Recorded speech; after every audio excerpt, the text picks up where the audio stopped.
Welcome, Homira. And if you're ready, we can get started.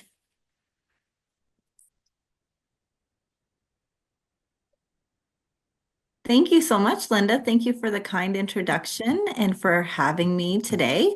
Nice to see all of you. Thank you for joining on a Saturday. I'm happy to share some information on how Muscular Dystrophy Canada offers different supports, services, and works in partnership with those who have a myasthenia gravis diagnosis. As Linda mentioned, my name is Homira Osman. I am the VP of Research and Public Policy. While I don't have lived experience with myasthenia gravis, I'm quite privileged that I get to work with people like Linda on different projects, and I'll be talking about those projects today. I thought I would first take a moment just to share a little bit about Muscular Dystrophy Canada, because probably when you see that name of that organization, it might not resonate with you in terms of myasthenia gravis. Muscular Dystrophy Canada, we're in our 71st year of being in Canada as an established patient advocacy organization. We're not for profit.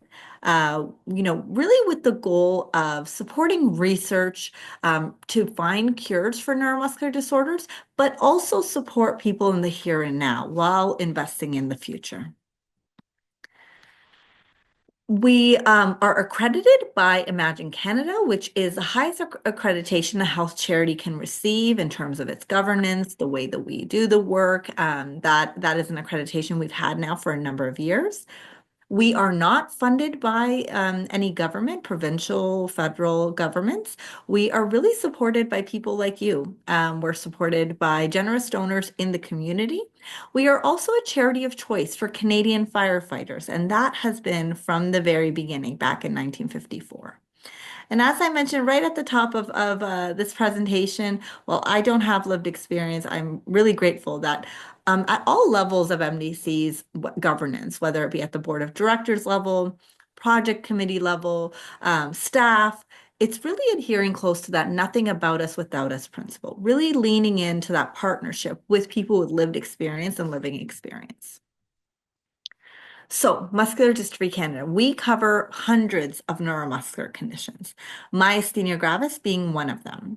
And in fact, the name Muscular Dystrophy Canada really doesn't represent all of the peripheral neuropathies that we cover, lower motor neuron diseases, conditions of the neuromuscular junction, myopathies.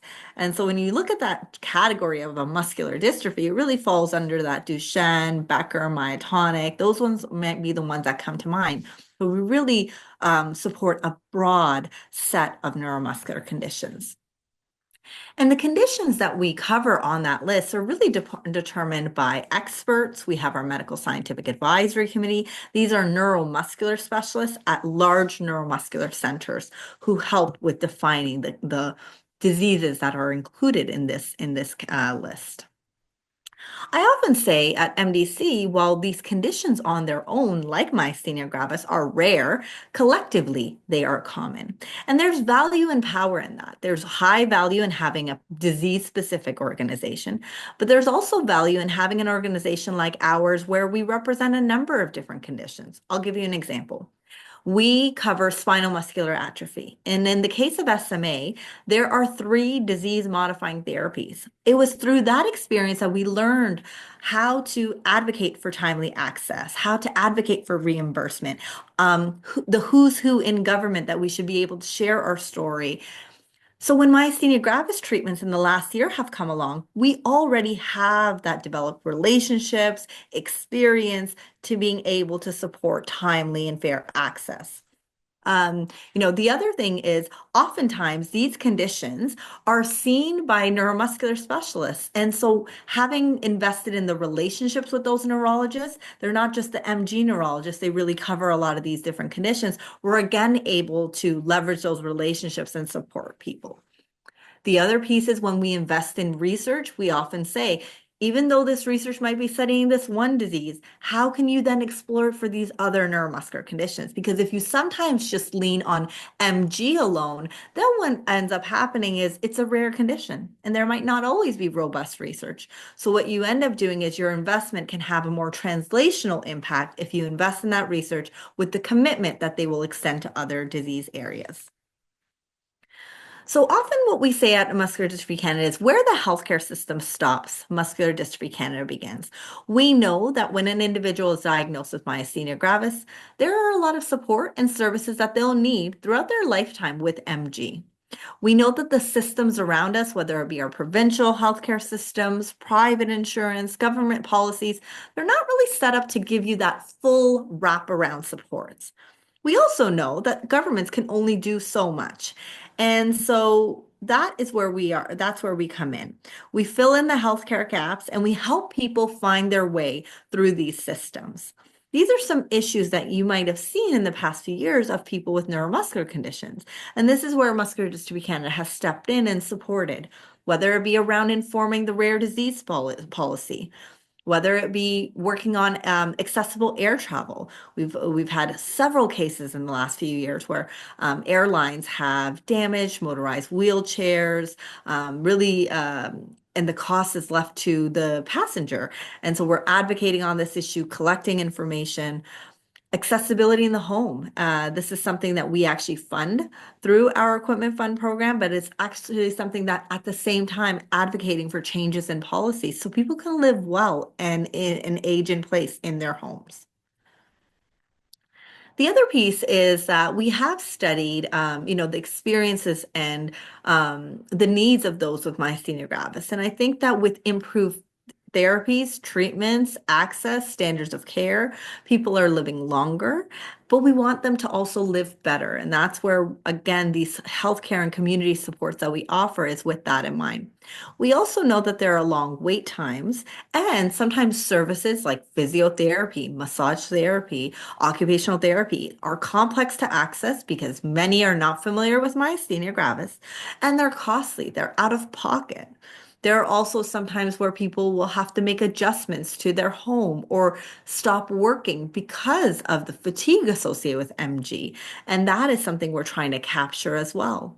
There's oftentimes, depending on the severity of your myasthenia gravis, where a family member, whether it be your partner, an adult child, who is also supporting a sibling who's also helping out and offering informal supports. And that's where we again come in and offer respite or offer supports to sort of lessen that financial expense to living with myasthenia gravis.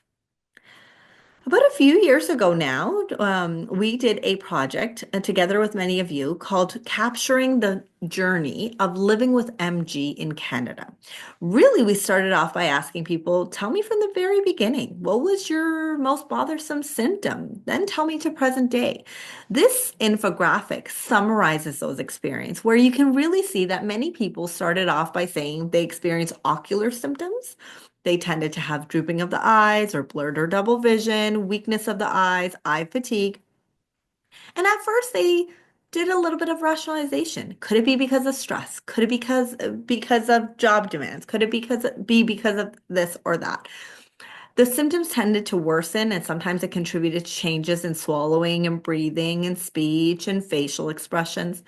And when they looked it up or when they went to healthcare providers, not many said, this is looking like MG.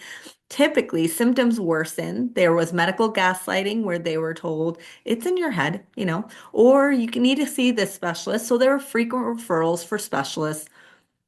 We found in our study that people in Canada visit at least 7 different healthcare professionals and go to the clinic or hospital 9 times before receiving a myasthenia gravis diagnosis.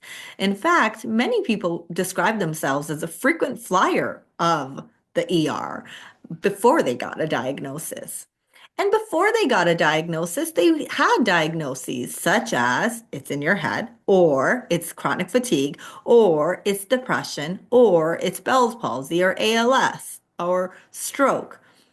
Typically, it takes about 5 to 6 years to get a diagnosis of MG in Canada. Of course, that could differ. If you're at a time of having a myasthenic crisis and you're in ICU, you're probably getting that diagnosis quicker.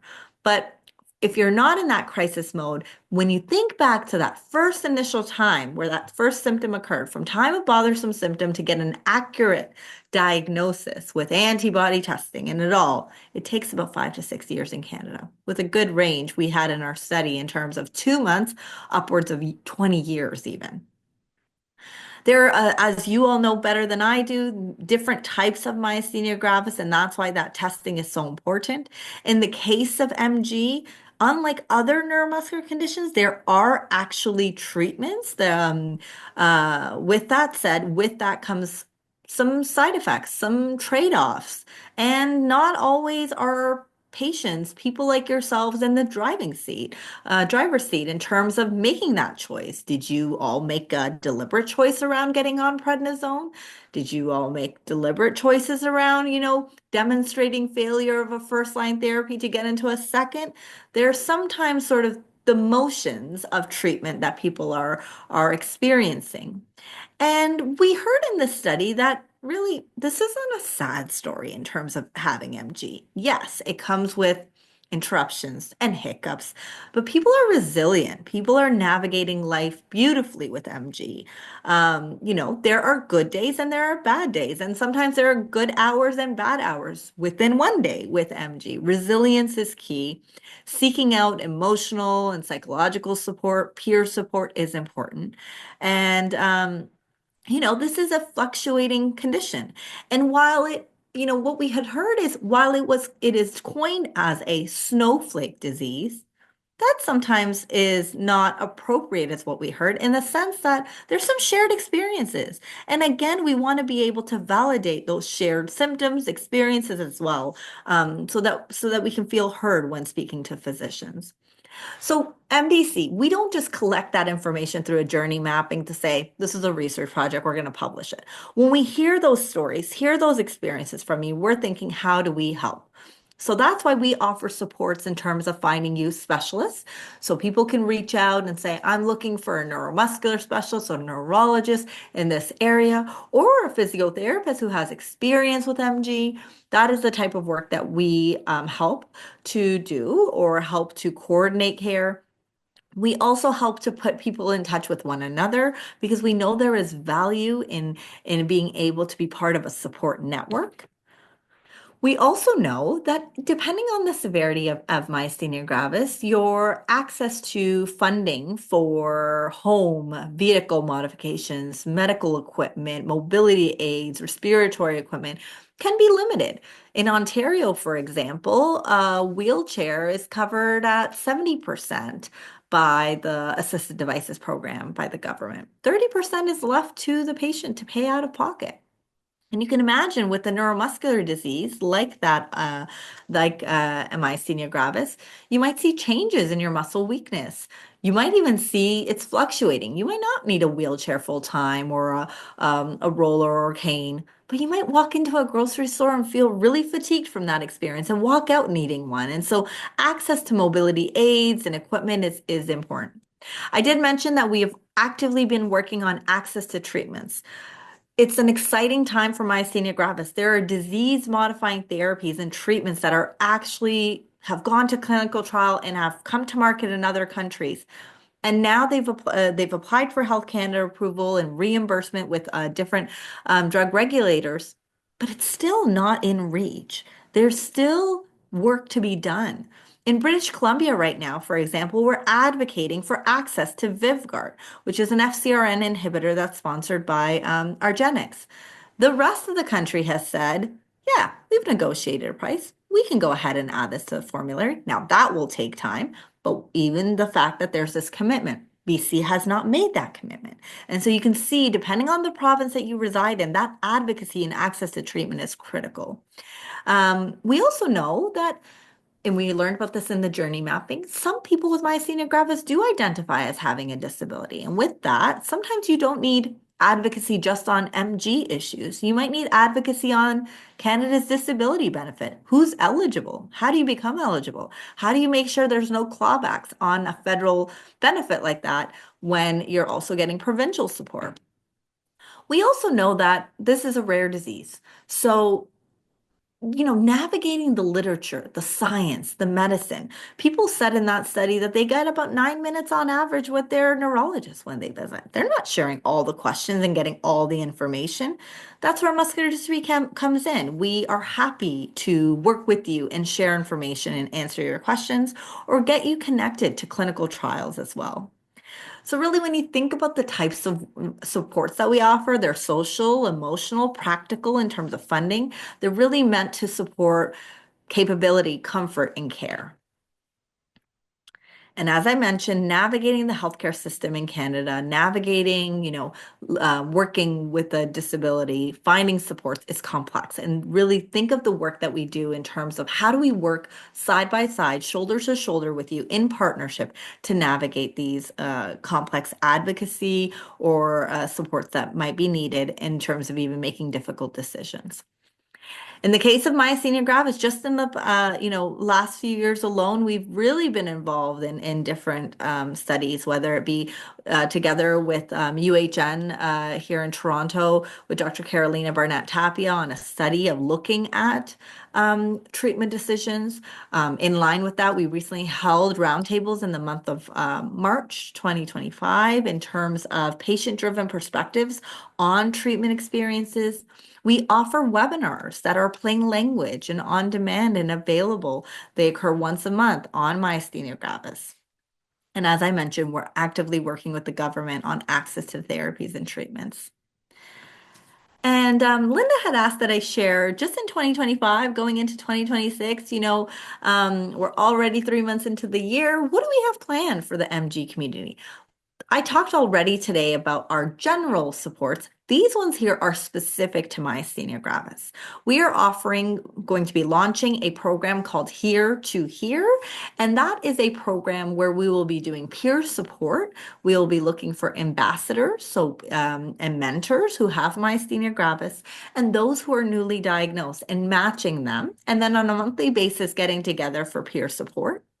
We have been working on an MG new diagnosis information kit. We have one available. We're just right now circulating it with different individuals who recently received a diagnosis, asking them for feedback. This covers things like what is MG?